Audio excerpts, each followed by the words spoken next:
Greetings, Judah. DFG Gideon's Flight. Hey guys, it's gonna be a pretty short message, but I just wanted to just share my thoughts around the last two incidents where police officers shot and killed teenagers, both Israelite, one male, one female, and in both cases, very very alarming, very very concerning, and just somewhat abhorring.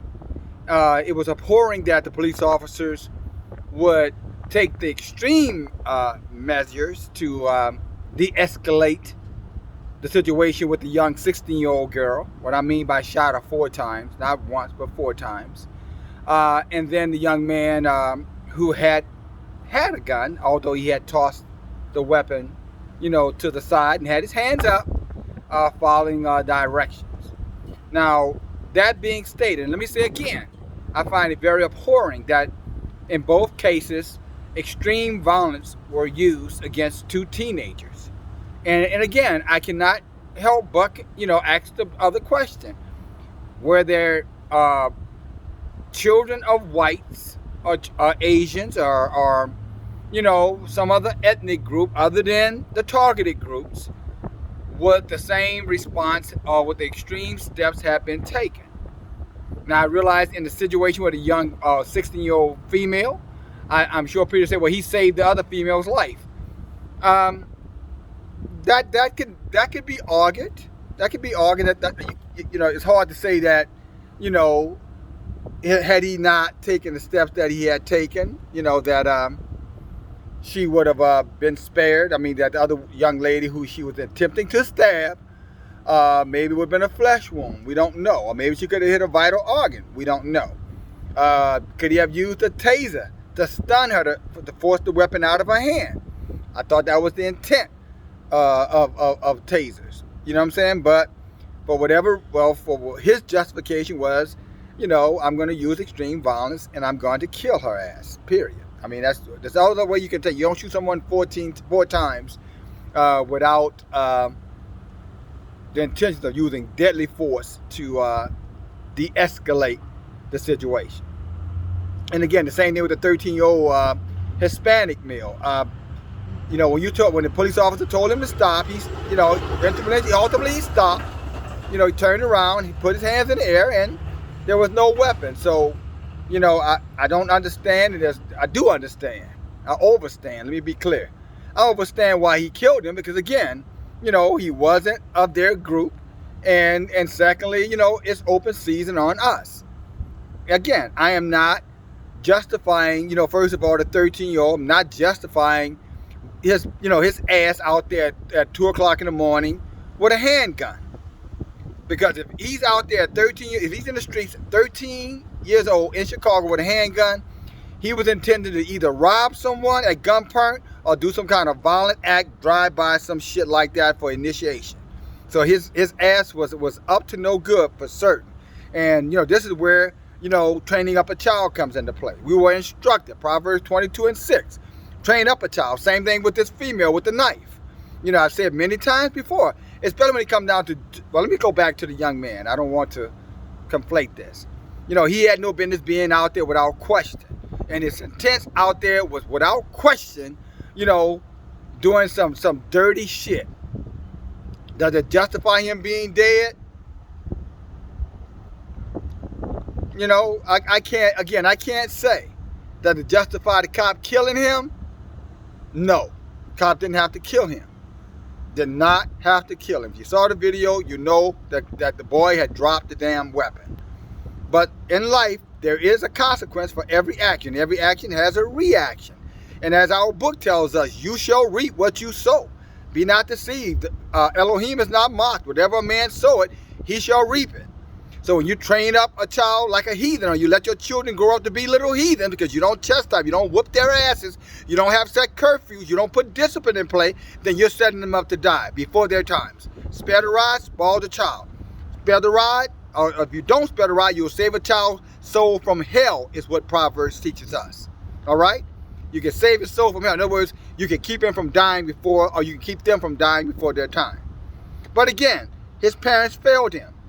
His parents absolutely failed him, and the support system that should have been there, that was not there, failed him as well. And had they been looking to Yah and in the book and trained him up the way to honor, respect, keep the laws, commandments, statutes of Elohim, he would be alive today. He didn't. He's dead, killed by a heathen unjustly in that instance. But did he reap what he sowed? Probably have to say yes. The young girl, rooming house, staying, mother, again, failed her. Why is she in a juvenile detention or a foster home when she had a living mother and probably a living father? Why? Because they were so damn selfish. They only gave a shit about themselves, and they did not invest in their daughter. So what happens? Their daughter learned to be emotionally unstable. Their daughter was raised not to respect life. Therefore, because she did not respect life, her life was what? Snatched away. Again, reaping what you're sowing. And you parents, your children are dying before their time because you refuse to step up into your role as a men and women of Israel to do your job and direct, correct, and bust the ass of your children when it's necessary. You let the heathens tell you not to chastise your children. You let the heathens intimidate you by telling you that your child, if they reported you whipping their ass or spanking their asses, that you would go to jail. You should have told them, instead of worrying about spanking my ass, you can kiss my ass. That's what you should have showed the officials. That's what you should have told them. Because now your children are dead. Because why? They were not disciplined properly, and they did not get the support and love that they deserved since they were brought here. And that's the consequences. When we don't follow the laws, statutes, and commandments of Elohim, then we set our children up to die not only a violent death, but a premature death, and now we suffer. And we continue to suffer at the hands of the heathens as we suffer through this captivity. And I think, we have to look at these truths and come to face with this. And all the rioting, and not rioting, but, excuse me, protesting, picketing, and all that foolishness, buffoonery, it's just silly. It's just a money hustle, looking for attention to try to, manipulate and monetize the death of children. Because that's how low heathens have stooped today. And that's how I feel about these things. And I don't think I'm alone with this. Does it break my heart? Was I emotionally distraught for her to be dead and for him to be dead? Yes. But will the heathens spare them because they're children? Hell no. And if you're not telling your child that at 1, 2, 4, 5, 8, 9, 10, 11, 12, then you're setting your child up, especially if you're not disciplining them, guiding them, teaching them, correcting them, and bringing them up in the knowledge of self. Who is self? We are Israel. If you fail them in that regard, then if they die in the street, you own it as well as they have to deal with it. They own it and you own it. Mothers and fathers, uncles, aunts, cousins, brothers, and sisters. Now let me wrap this up, and I want to bring out this thing about these females. Look, ladies, you've heard me talk about this before. You guys have been lured into believing that the police officers are your friend. How did that happen? Because every time you called them on one of your brothers, your fathers, your boyfriend, your spouse, your son, you turned them on them, and you saw the hostilities that they perpetrated on them in many cases. And you were good with it because you were angry, you were bitter, and you couldn't deal with them, or you couldn't get vengeance, so you used the system. And their hostile slave catchers, police officers, you say that correctly, formerly known as slave catchers, you sicked them on them like they were runaway slaves. Guess what? You're reaping what you're sowing now. Because, see, you got all comfortable. You just felt like, hey, they would never do that to me. After all, when I call them, they respond. When I say stop, they stop. When I say come, they come. When I say dance, they dance. Well, guess what? Now they're dancing on your ass. Can you say Atiana Jefferson? Can you say Breonna Taylor? Can you say Sandra Bland? And now I want to say, I think it's Makia, but I don't want to mispronounce the young lady's name. But the young lady in Columbus, Ohio. Can you say their names now? All females, all dead at the hands of the same police that you felt was your weapon to use against your men. And now it's turned on you. Be not deceived. Elohim is not mocked. Whatever a woman sows, she shall reap it as well. And here now you're losing your daughters to the same vicious hostiles as you lost your sons to. And I'll say this And I will end this video. Judah, it is time for us to come together. Mothers, brothers, sisters, wives, husbands, cousins, male, female. We had better come together in these last and evil days, or there will be only a few of us remaining. Because the heathens are dead set on wiping us out. Why? Because of who we are in the spiritual realm. See, the heathen doesn't like me to talk about it. We don't hate you because you're scared. No, you don't hate our skin. You hate our spirit. That spirit in you is the same spirit, that same instinct that a dog has when it sees a cat.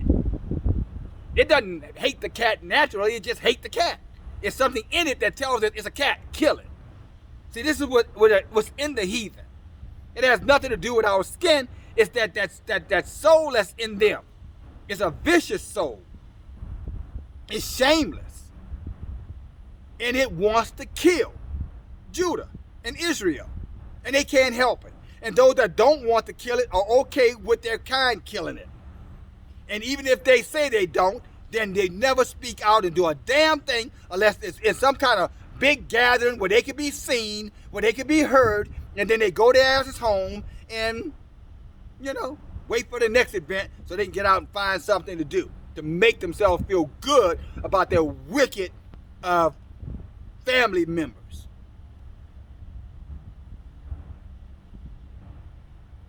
Now that's the truth, the best I could tell it. But at the end of the day, yes, can you fault those officers for using deadly extreme violence against teenagers? Yes, you can fault them. But you also have to you cannot disregard that boy had a handgun and he was planning on hurting somebody, and that girl had a knife and she was planning to hurt somebody. And unfortunately, you know what I'm saying? It fell back on them. It reminds me of Haman in the book of Esther. He built a gallows to kill, Mordecai in the Hebrew Israelites. And guess what? Eventually, that same gallows that he built, his ass got hung on it. My mom used to say a long time, you dig one ditch, you better dig two. I'm telling you, my brothers and my sisters, you guys are out there, not fulfilling your responsibilities as parents and as siblings, as elders, then guess what's going to happen? Your children are going to die, and many of you guys are going to be on the sideline asking why, instead of looking in the mirror and owning up to the fact that the reason why is because you did not do your job. You were too damn busy chasing other things instead of focus on your family and on your children. Together we stand, united we will be destroyed. Y'all said, my people who are called by my name, if they don't humble themselves and they don't pray, I will not heal them, and this wicked land will destroy their asses. That's in reverse, I know. But if y'all said my people who are called by my name will humble themselves and pray, seek my face, I will heal their lands, it was just the opposite if you don't humble yourselves and pray and seek his face. Okay, brothers and sisters, that's all I have for you. Another sad day in captivity for our people. Guess what, guys? Much, much more to come. If we don't stand up and come together and bring ourselves, bring our folks, bring our nation back together as one under Elohim. DFG, talk to you later. Bye now.